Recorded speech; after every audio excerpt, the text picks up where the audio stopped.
Welcome everybody. It is Business Monday here in downtown Providence on GoLocal Live. Sun is shining. It's a balmy, 41 degrees down here. I'm Josh Fenton, CEO of GoLocal. With me is the money man, Gary Sasse. Cha-ching, I think is really the only appropriate way to introduce you, is with the words cha-ching. Somebody has to interpret that. It's all about the money. Let's talk money. Just had a small business person on earlier today, runs a commercial painting company, has 18 employees, said he could be 40 if he could find a skilled workforce, talented workforce. We have small business people on all the time. They say the number one issue in this economy is skilled workforce. We've got a new education commissioner coming in from New York, named by Governor Raimondo today.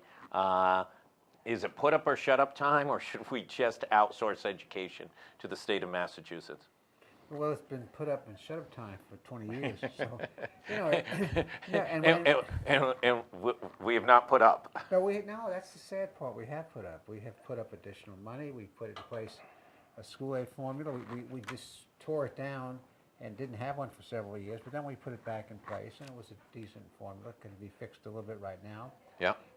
We also put in high stakes testing. We didn't put in place evaluation. We put in 3 sets of high. We had to put the first one in first. I chaired a commission for several governors, which recommended pretty much what Massachusetts did before Massachusetts did it. We started down that path, and we did not have the political will, take the political heat, so we changed it. So it's a misnomer to think that people haven't been aware and concerned about this problem for a long time. We just have not had the leadership to get anything done. And it even becomes more problematic because we have 2 school systems in the state. People think we have 36. Nah, we have 2. And the 2 are school systems for poor kids, minorities, and disadvantaged kids. And then we have a school system for the rest of the state. Neither is doing great compared to their peer groups, but the one where the workforce is, where the population is growing, is doing worse. We have the biggest gap between English-speaking and Hispanic, Latino-speaking students, I think, in the United States. It's a huge gap. So yeah, we know what to do. We have not had the political will to do it. Godspeed for this new commissioner, that she will be a strong leader and get it done. But no commissioner is going to succeed unless the leadership of the legislature is willing to say, we support the commissioner, we back up what he or she is going to do, and we're not going to politicize the process which they have.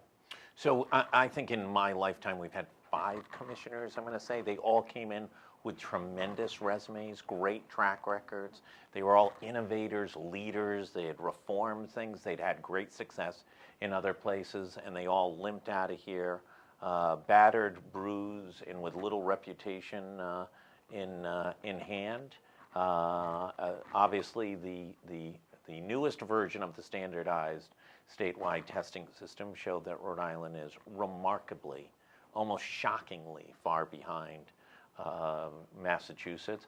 Why will this be? The governor's office sent out quotes from everybody from Gandhi to President Trump. It was maybe the most absurd email from this governor's office. Came out after the press release with quotes from numerous people, mostly out of state, who knew her. Any business leaders in Rhode Island? I don't think so. See, there's an interesting question about how this process has been handled in Rhode Island. I'll pull it up. Well, we have a board of education. Right. We have a council on elementary and secondary education. I can remember when Deborah Gist was hired. I was with the Kachuri administration, and we relied heavily on the board of education and Bob Flanders, who was chairman of it. Here we have a situation where we have a board of education, we have a council for secondary, post-secondary education, and the governor's made the hire. And it's hard to develop the backstop for a commissioner unless the board is there from day one. Now, I don't doubt that the board will be there, but the question is, do we have strong civic leadership in trying to reform education? The place for strong civic leadership has always been the boards, and that doesn't appear to exist right now. It's a challenge. That's why I was curious. No, nobody from the business community, nobody from the education community in Rhode Island. 8 people from out of state tied to education who had some knowledge of her. Mayor Diosa and Jim Vincent, and that's it. Well, So clearly, No, there's a question there, because the support that really matters, and not 8 wise men that come from, a distance away. Chancellor of New York. Yeah, Commissioner Wagner was highly recommended by the Chancellor of New York. Absolutely. So I don't know what that. Wagner was going to fix. Wasn't Wagner going to fix everything? I got to pull up that press release. Well, it's interesting that so I discount these out of state. They have their own fraternity or sorority, and that's their business. It's interesting too that the 2 people in Rhode Island that spoke out right away, were somebody who represents the NAACP and Mayor of Central Falls, and this commissioner's job is to serve all the people. So if there was going to be comments. No disrespect to the mayor of Central Falls, but the mayor of Central Falls oversees a school department that is completely 100% funded by the state of Rhode Island. It's run by the state of Rhode Island. It is run by the state of Rhode Island and is last in all rankings and has been for the better part of 30 years since the state took it over. And blame the state, because I was there at the beginning, and this is an interesting story people don't tell. Tommy Lazier was mayor of Central Falls at the time. Right. And they were as broke then as they were when they went into bankruptcy. They couldn't afford to operate their school. And so the state agreed to take it over. I think their responsibility was still for the capital cost of the system, but the state agreed to take over the operation, and it was going to be run by this Department of Education. The philosophy was that this would be a hell of an investment because we had a very strong professional Department of Education, and they would operate this as a demonstration school. It was a perfect size. At that time, I think it had an elementary school, a middle school, and a high school, and the Department of Education operated just as bad as any bureaucracy could operate it. So instead of getting the synergies and the opportunity to use that school to see what you could do to help minority kids and poor kids, they ran it into the ground. So it wasn't the Central Falls people. And in one fairness to Rhode Island, Massachusetts tried it in a couple of instances of state control over local. And Lowell and Springfield maybe for a while. Springfield was so poor. I don't know if the courts intervened there or not. And neither one of those were wild successes. But this has been an abomination, not only an abomination for 30 years, no effort to correct it. Well, I don't know if they have. Let's see, when you make statements that there's no effort to correct it. Well, the test scores indicate that there's been no material improvement in the quality of the education. Well, that's certainly, you can't argue with that. But this new commissioner apparently, with the background that she has, was brought in to deal with some of those types of issues. So, we'll see. Are you surprised when really almost large or small employer speaks out about the need for a better educated workforce, that there was no appear to be formal process, certainly not publicly disclosed, in which the business community was a partner in selecting who the next commissioner of education would be? Business communities need to be a partner. They should be consulted, and I don't know they were not consulted. Certainly, I said publicly. Yeah. Yeah. And it's not just consulting the poobahs. It's not consulting the 5 biggest businesses in the state. It's consulting small businesses. Some small businesses. So that's disappointing. But that's why the hiring of a commissioner, still is the case, was always left to the board. There was a very clear distinction in state law that the commission would be hired by the board. Now, none of us are naive or fell off the cabbage truck last night. So every governor, going back for decades, has been actively involved in the hiring of the commissioner.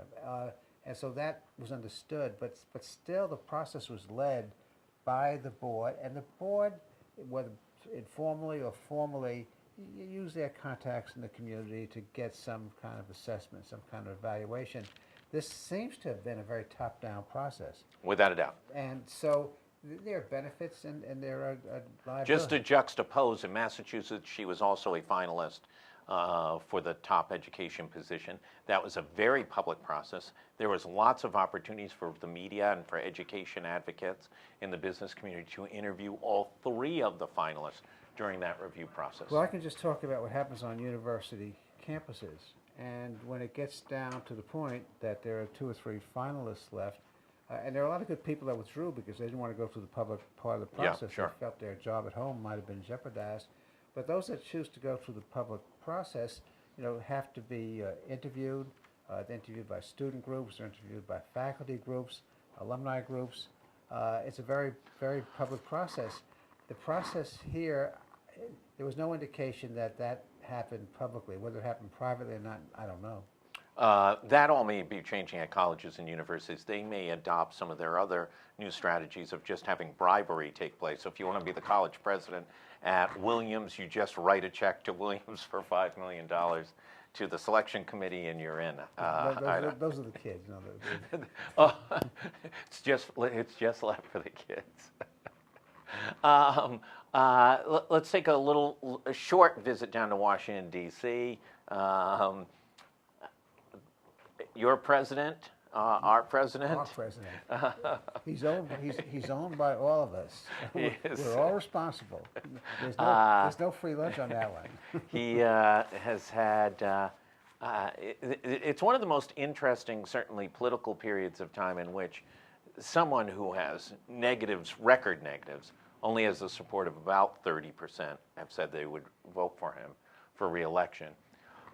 But the Democrats may bungle this so badly that there is a chance that he could win and win with a significant plurality if the Democratic Party insists on going left. Oh, let me tell you, there was a editorial this morning in the Wall Street Journal, a columnist, not an editorial, and that's the exact point that was made. People want to talk about fixing Obamacare. They don't want to give their insurance. People don't want their taxes, boosted again. The fact is, unemployment is pretty low compared to national standards. The recovery continues. It'll change at a certain point. And this is what people realize. So when these guys come out with the new Green Deal, or I wrote a piece on why Medicare for all was a fraud. It was radicalization is impossible to administer. Those things will be heard. And so the only thing that Trump has going for him is the possible loony left. And the adults in the party recognize that. Mm-hmm. Nancy Pelosi, if you on a scale of 1 to 10, if you're great now, you give her a 10. She's been acting like an adult and trying to bring the party back to the Senate. But at the end of the day, money drives these things. The leading candidates out of the Democratic, there's 12 announced Democrats. The top 3 fundraisers in their first 24 hours are our friend Mr. Rourke, who raised $6.1 million, a record in the first 24 hours. Bernie Sanders, former socialist mayor of Burlington, Vermont, $5.9 million. And the third is Kamala Harris, a distant, and the most moderate of the 3, the most distant. She's for socializing healthcare, but she's the most distant of the 3 at $1.7 or $1.9 million. The money isn't chasing Klobuchar and other more moderates. The system is dysfunctional on both sides. So in the Republican Party, 80% of Republicans back Trump. Now, those are not the 80% of the Republicans that I grew up with. And they're solid. When Trump said he could go down Madison Avenue and shoot somebody and they wouldn't care, they wouldn't. And so that's 80%. So the party's become, I don't want to say radicalized, but it's been pushed to that extreme. Democrats have the same problem with the people that you just mentioned, the proposals that they're making. And there was a poll, because I've been working on this issue, and No Labels has, and we have something called Unity 2020 Agenda, which you'll hear about. But this is what the Harris poll said as recently as September of 2018. So it's about 5-6 months old.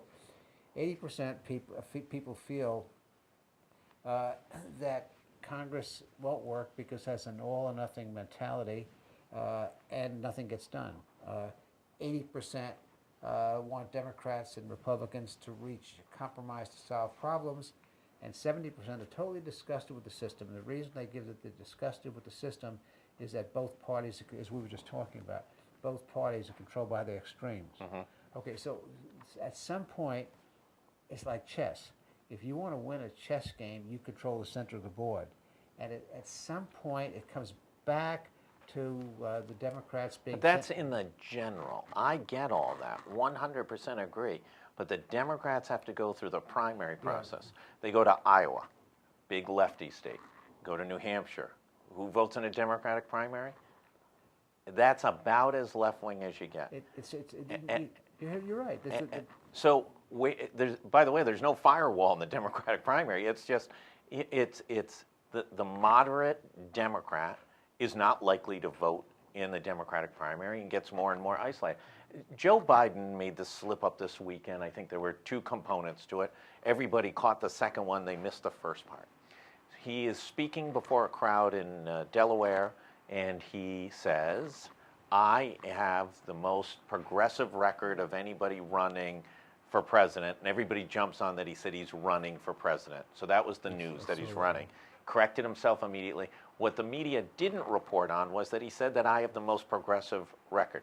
Now, that's two issues tied there. One, he's not the most progressive Democrat, and had at different times was a very moderate to somewhat conservative Democrat at different times. He was a Democrat. The other thing he said, which you didn't know, was that he was the most progressive Democrat because this new left would lose the election to Trump.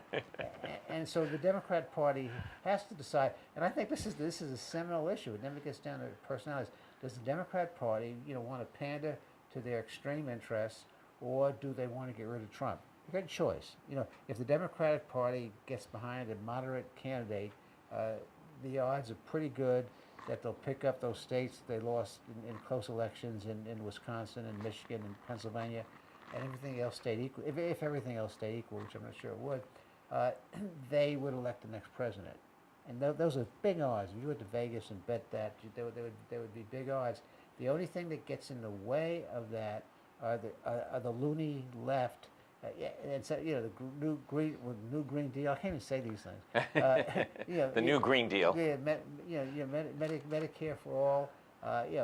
Not having the ability as a party to stand up and condemn anti-Semitism.